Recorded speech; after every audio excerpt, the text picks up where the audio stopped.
Bienvenida o bienvenido a esta exploración.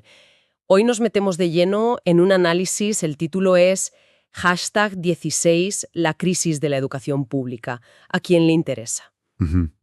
La fuente que manejamos, la verdad, presenta una tesis bastante directa, Sí, que la situación actual de la pública en España no sería casualidad, sino, una estrategia deliberada para irla debilitando. exacto. No habla de conspiración, sino de una tendencia que se puede observar. Vamos a ver qué argumentos da. Sí, el análisis sugiere que estamos viendo como un patrón, ¿no? Un plan no necesariamente escrito en un papel, pero sí con una dirección evidente. ¿Y cuál sería esa dirección? Pues hacer que la educación pública pierda importancia, que se vea más como una carga, quizá que como un derecho esencial. Sobre todo, dice la fuente, si no genera beneficios económicos claros para algunos. Entendido. Pues el primer punto fuerte que desarrolla el análisis es lo que denomina la estrategia de la asfixia. Mm, Describe cómo se estaría minando la pública, pero desde dentro. Habla de recortes continuos, menos profesores, menos personal especializado. Claro, y eso se nota directamente en las aulas. El texto habla de clases masificadas, Sí. con ratios, o sea, la cantidad de alumnos por profe, que llegan a 28, 30, a veces más. Y eso, claro, dificulta mucho la atención individual, ¿no? Muchísimo. La fuente subraya que eso es clave, la dificultad para atender a cada alumno como necesita. Además, el análisis entra en el estado de los edificios. Goteras, problemas con la calefacción, Sí.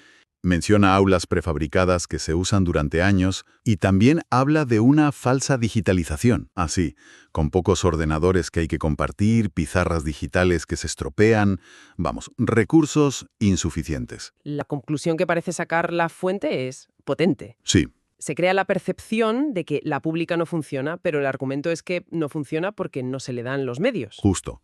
Es como si te impiden correr y luego dicen que eres lento. Esa es la idea que transmite. Y esta asfixia, según el texto, se complementaría con otra cosa, un supuesto favoritismo hacia la concertada y privada. Efectivamente. Dice que no es algo abierto, sino con acciones más indirectas.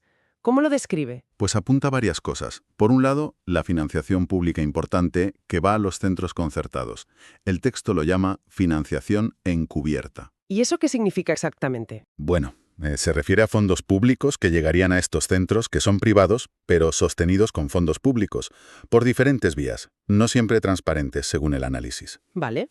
¿Y qué más? Pues también menciona mecanismos no oficiales para seleccionar alumnos en la concertada. Tipo, Cuotas que llaman voluntarias, actividades extraescolares de pago obligatorias en la práctica, cosas que, al final, disuaden a familias con menos recursos. entiendo.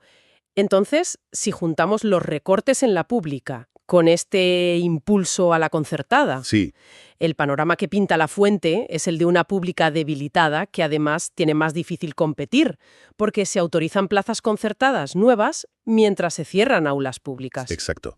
Y a eso se suma, dice el análisis, las campañas de imagen que venden la concertada como la opción de calidad, dejando a la pública como residual. ¿Y el efecto de todo esto? Pues un desplazamiento de familias. Sobre todo, apunta, de clase media, que se van a la concertada. Lo que llevaría a más segregación. Eso argumenta la fuente, sí, que la pública acaba concentrando al alumnado con una situación socioeconómica más complicada. Hay otro punto relacionado con esto, el cierre silencioso de colegios públicos. La fuente es bastante crítica aquí. Mucho.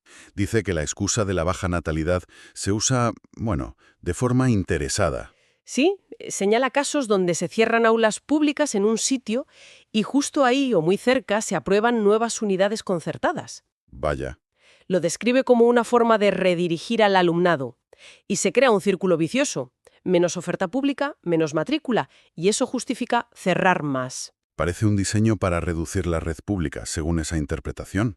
Esa es la tesis del análisis, sí, que no es algo casual. Y todo esto, el análisis, ¿cómo lo enmarca? ¿Cuál es el contexto general que propone? Pues aquí introduce la idea de la educación como mercado. Ah, Contrapone la visión de la educación pública como un derecho, garantizado por la Constitución, frente a la privada y concertada, que operarían más en una lógica de mercado con potencial de beneficio. Y en esa lógica, ¿las familias qué papel juegan? Pasan a ser clientes, según esta visión. ¿Y su capacidad de elegir centro? Estaría muy condicionada, argumenta el texto, por la falta de plazas públicas donde quieren, por la imagen negativa que se proyecta de la pública. ¿O por la presión social incluso? También.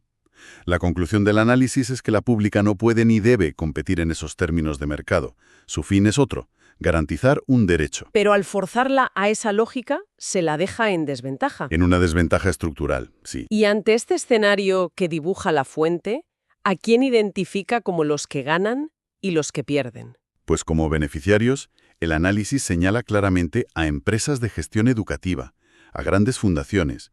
Menciona especialmente las religiosas, con muchas redes de colegios concertados. Ajá. Y también a inversores que ven la educación como un sector donde hacer negocio.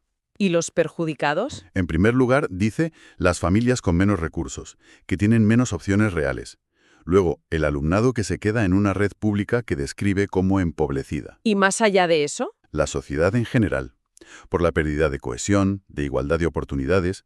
La fuente destaca mucho la pérdida de ese espacio de convivencia entre distintas clases sociales que era o es la escuela pública. ¿Para apoyar todo esto aporta datos el análisis? Sí, menciona algunos datos que presenta como clave y oficiales. Por ejemplo, que el porcentaje del PIB español para educación pública estaría por debajo de la media europea. También afirma que en algunas comunidades autónomas el gasto público por alumno acaba siendo mayor en la concertada que en la pública. Eso es llamativo. Sí. Y señala que el número de centros concertados ha crecido en los últimos 15 años, mientras la red pública se reducía. Bueno, para ir resumiendo, la idea central de este análisis es clara, ¿no? Clarísima. La crisis de la educación pública no sería un accidente, sino el resultado de una estrategia deliberada y mantenida en el tiempo. Sí.